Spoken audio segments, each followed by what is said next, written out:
안녕하세요. 선유산책입니다. 7월이 어느새 벌써 다 지나고 벌써 8월이 왔어요. 그래서 7월 월말 결산 영상을 준비를 했고요. 7월엔 제가 휴가 기간이 있어서 또 여기저기 돌아다니면서 책을 많이 구매를 했어요. 그래서 구매한 책들까지 같이 함께 소개해 보도록 하겠습니다. 우선은 7월에 완독한 책을 여러분 먼저 말씀드릴 텐데, 제가 생각보다 7월에 책을 많이 완독을 못했더라고요. 이것저것 많이 찔러는 봤는데 끝낸 책이 많지 않다. 첫 번째 책부터 한번 소개를 해드릴게요. 우천시라는 책입니다. 이 책은 제가 도서전에 가서 구매한 책이었어요. 이 출판사 인스타를 보고 마음에 들어서 책을 구매하면 샘플러 책을 주신다고 했어서 제가 그곳에 가서 마음에 드는 책을 한 권을 구매를 한 건데, 비와 도시 소설 모음집이래요. 그래서 비와 관련된 이야기가 들어있는데 생각보다 되게 재밌더라고요. 위픽 시리즈? 약간 그런 시리즈 읽는 느낌이 들었고요. 트랙이 총 5개로 나눠져 있어요. 그래서 각 작가님마다 짧은 단편 소설과 그 소설에 대한 해설이 같이 이제 나와 있는데, 저는 첫 번째 소설인 박복숭아 님이 쓴 소설이 굉장히 새로웠어요. 이게 귀신 이야기거든요. 제가 어릴 때는 무서운 얘기를 정말 좋아했는데 나이 들고 나서는 무서운 영화도 안 보고 무서운 이야기도 조금 피하거든요. 오랜만에 이제 귀신 이야기를 읽은 기분인데, 그 귀신이 나를 너무 사랑하는 귀신이에요. 그래서 이 주인공이 어느 날 비가 많이 오는 날 정류장에서 한 여자랑 눈이 마주쳐요.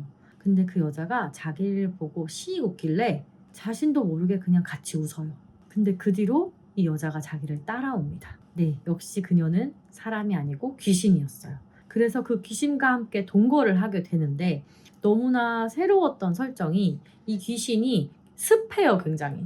그래서 습한 사람과, 즉 습한 공간에 삶으로써 생기는 문제들을 주인공이 겪게 됩니다. 그럼에도 이 귀신이 본인을 사랑하는 걸 알잖아요.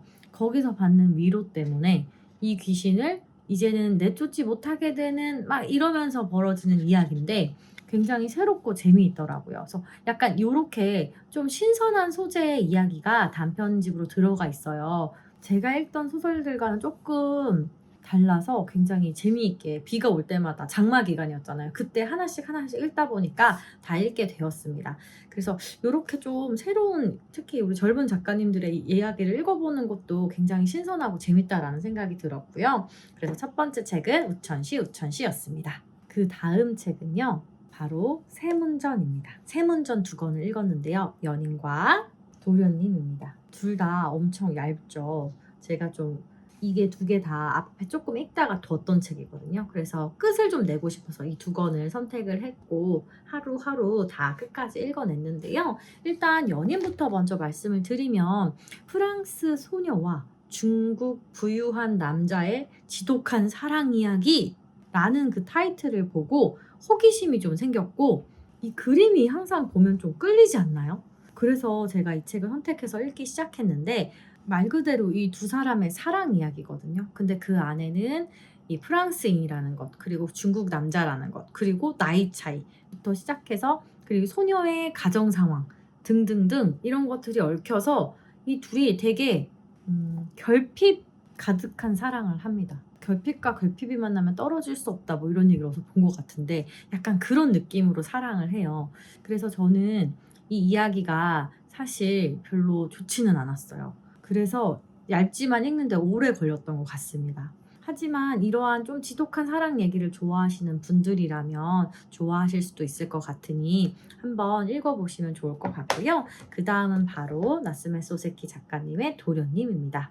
이 책은 제가 그 민음사 책 묶음이죠. 그 이야기 글 모음집 같은 잡동산이라는 게 있는데 거기서 발췌문을 보고 너무 재밌는 거예요. 그래서 바로 구매해서 읽어봤고요. 굉장히 익살스럽고 재미있는 글이에요.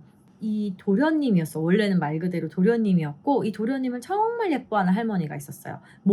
그 집에서 같이 일해주시는 분인데 이제 유모인 거죠. 이제 유모 할머니가 엄청 이 도련님을 예뻐했어요. 집에서는 굉장히 사고뭉치였거든요.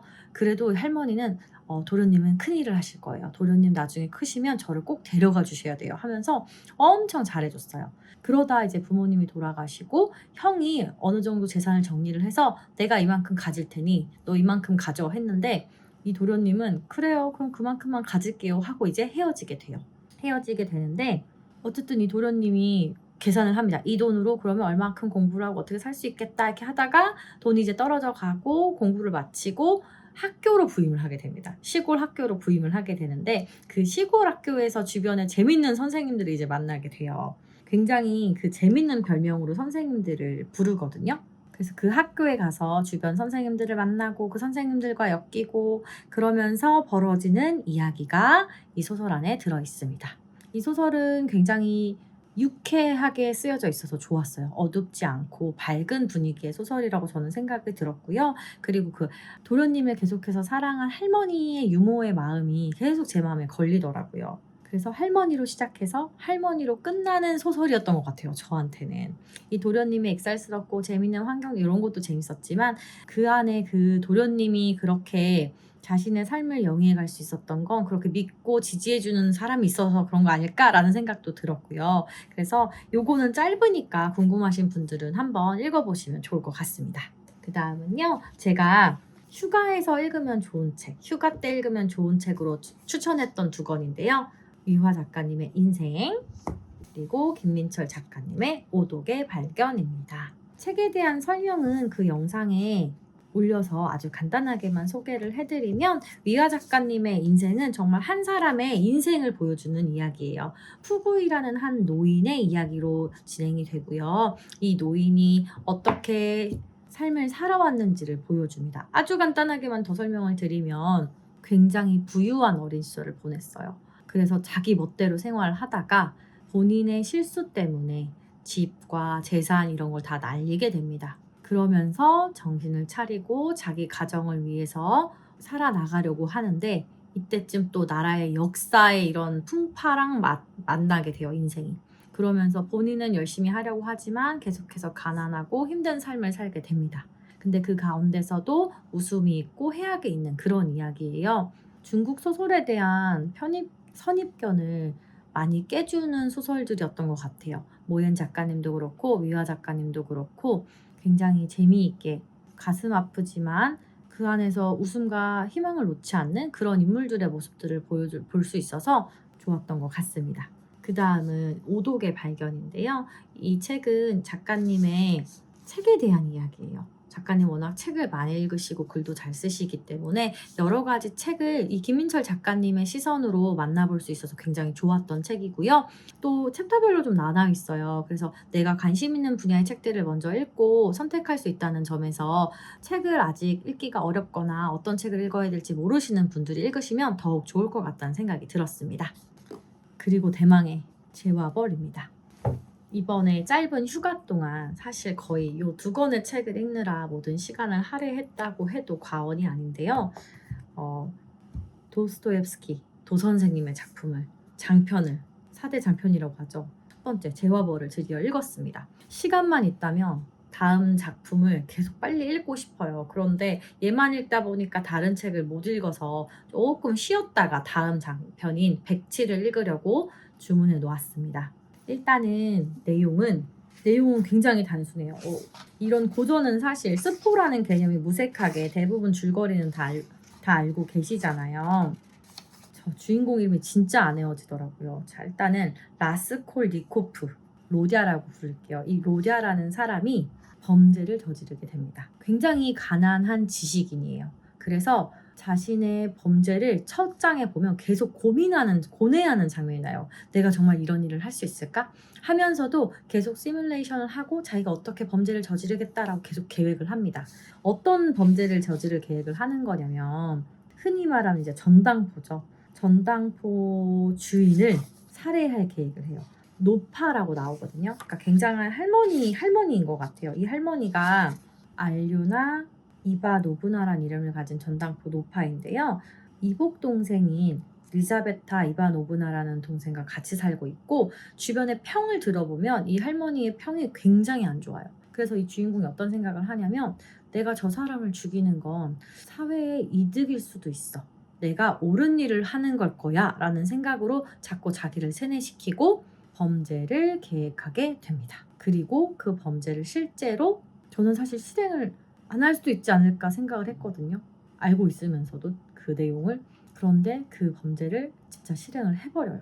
그리고 나서 이 주인공이 거의 제가 봤을 땐 정신 착란 증세를 보여요. 사실 멀쩡한 사람이라면 사람을 죽이고 어떻게 아무렇지 않을 수 있겠어요. 이 주인공도 말은 뭐 자기가 뭐 위대한 일을 했고 뭐 일을 죽였을 뿐이야 뭐 이런 식으로 얘기를 하는데 제가 느꼈을 때는 감당하지 못한 것 같아요. 그런 큰 일을 본인이 저지른 걸. 그래서 자꾸 그런 식으로 세뇌를 하고 거기서 벗어나려고 발버둥 치는 게 아닐까라고 저는 보여졌는데요. 우선은 아직 안 읽으신 분들도 있을 테니 어쨌든 여기까지는 다 대부분 아실 거예요. 범죄를 계획했고 범죄를 저질렀고 그 범죄가 대의를 위한 것이라고 생각하는 사람이었어요. 그리고 나서 범죄를 저지르고 난 후에 벌어지는 일인데 내용은 굉장히 간단한데 이게 거의 1200페이지에 달하거든요. 그래서 그 1200페이지 동안 이 주인공을 미워도 했다가 막 공감도 했다가 막 그런 이야기들이. 그래서 와, 이 분량에 압도당한다고 해야 될까요? 표현하기가 어려운데 그래서 아무튼 재밌게 읽었고요. 이런 간단한 줄거리로 이런 장편을 만들어낼 수 있는 게 엄청 대단하다는 생각도 들더라고요. 그래서 다음 장편도 기대하는 마음으로 또 읽어보려고 합니다. 여기까지 제가 7월에 읽은 책을 소개를 해드렸고요. 7월 휴가 기간 동안 제가 속초에 내려갔었는데 그곳에 있는 많은 독립서점들이 있어요. 그래서 그런 곳들에 들려서 책을 또 쫌쫌따리 좀 구매를 해서 여러분들께 보여드리려고 합니다. 우선은 속초에 문우당 서림이라고 정말 약간 랜드마크? 저에게는 같은 서점이 있어요. 그 서점에 갔는데 요런 책을 팔고 있더라고요. 이게 뭐냐면 착한 책? 뭐 그런 거였다. 착한 책 프로젝트였어요. 그래서 고전을 굉장히 저렴하게 파는 거였거든요. 책 표지도 너무 예쁘고 이 책이 사람은 무엇으로 사는가 초판본이에요. 무려 얼마인지 아세요? 3,900원입니다. 그래서 요걸 하나 골랐고요. 또 하나는 어떤 책인지 아시겠어요? 젊은 베르테르의 슬픔입니다. 요거는 2,980원. 그 다음요. 베스커빌 가의 개까지 해서 이렇게 3권을 구매를 했어요. 고전을 조금 더 쉽게 만나도록 이런 프로젝트를 진행하는 것 같은데 너무 좋더라고요. 얘뿐만 아니라 다른 애들도 많은데 책 표지가 굉장히 예뻐요. 초판본은 다 이렇게 생겼었나 봐요. 그래서 너무 기쁜 마음으로 3권을 구매를 했고요. 그리고 아까 오독에 발견해서 김민철 작가님이 인생책으로 뽑아주신 결혼 여름을 구매했습니다. 이 책은 어디서 구매를 했냐면 속초에 여러분 혹시 세발 서점이라고 아시나요? 정말 그 세발 오토바이에다가 책을 실어서 판매를 하시는 건데 정말 낭만 있게 책을 판매를 하시는 분이 계셔요. 땡볕인데도 거기서 책을 구매를 하면 그 의자인데 이렇게 캐노피처럼 파라솔과 지금 이렇게 해를 막는 게 붙어있는 그런 의자를 주세요. 그럼 거기서 바다에서 그걸 깔고 거기서 책을 읽을 수 있고 그런 거거든요. 저는 너무 더워서 읽지는 못하고 책만 구매를 해왔습니다. 작가님께서 이 책을 읽고 퇴사를 접으셨다고 하는 거예요. 퇴사 계획을. 그래서 한번 읽어보려고 제가 구매를 했고 아직 읽지는 못했어요. 그래서 이제 앞으로 읽어보려고 합니다. 그 다음은 완벽한 날들이라고 속초 터미널 근처에 있는 북스테이 겸 서점인데요. 그곳에 가서 제가 또 2권의 책을 구매를 했습니다. 첫 번째 책은요. 은유 작가님의 크게 그린 사람입니다. 은유 작가님의 생업을 굉장히 재밌게 읽고 감명 깊게 읽어서 그렇게 18명의 사람을 인터뷰한 책이거든요. 이것도 비슷하지 않을까 싶어서 거기에 있길래 반가운 마음에 구매를 했고요. 그리고 당신의 독자가 될게요. 정세랑 작가님 책도 함께 구매를 했습니다. 정세랑 작가님 소설을 사실 피프티였나? 그거를 읽다가 포기를 했거든요. 왜냐면 너무 잔인한 사건들, 힘든 사건들이 자꾸 그 주인공들한테 벌어지는데 그거를 보는 게 제가 너무 힘들더라고요. 그래서 읽다가 하차를 했지만 전 작가님의 에세이도 좋아하거든요. 에세이들도. 그래서 에세이는 어떨까 하는 마음으로 반가운 마음에 구매를 하게 되었습니다. 그리고 마지막 한 권은요. 고성의 붓끝 서점이라는 곳에 방문을 했고 거기서 구매한 은희경 작가님의 신작 시간의 감촉입니다.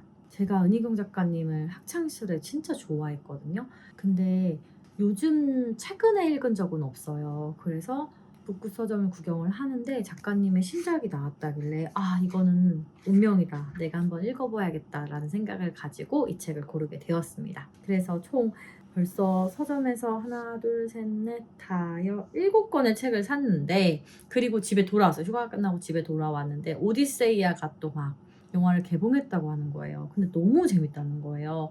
그러면서 책도 약간 판매가 올라갔다는 기사를 보고 너무 궁금하다. 제가 영화는 긴 거 잘 못 보거든요. 책은 그래도 읽을 수 있으니 구매를 해보자! 이러고 구매를 했는데 진짜 보이실까요? 대박 두꺼운 책이 왔어요. 저 이렇게 두꺼울 거라고는 상상도 못했거든요. 근데 너무 멋있지 않나요? 정말 진짜로 뭔가 약간 법정 같기도 하고 그래서 오디세이아도 내가 한번 읽어봐야겠다라는 마음으로 구매를 하게 되었습니다. 네, 여기까지 제가 읽은 책들과 산 책을 소개해 봤는데요. 여러분들도 관심 가시는 책이 있다면 함께 읽어보면 너무 좋을 것 같습니다. 그리고 지금 너무 더워요. 사실 너무 더워서 힘이 쭉쭉 빠지는데 정말 밖에 있으면 건강이 위협될 정도의 그런 더위인 것 같아요. 그러니 다들 건강 조심하시고요. 다음에 더 재밌는 영상으로 찾아오도록 하겠습니다. 오늘도 영상 시청해주셔서 감사드리고요. 저희 다음 영상으로 만나도록 하겠습니다. 감사합니다.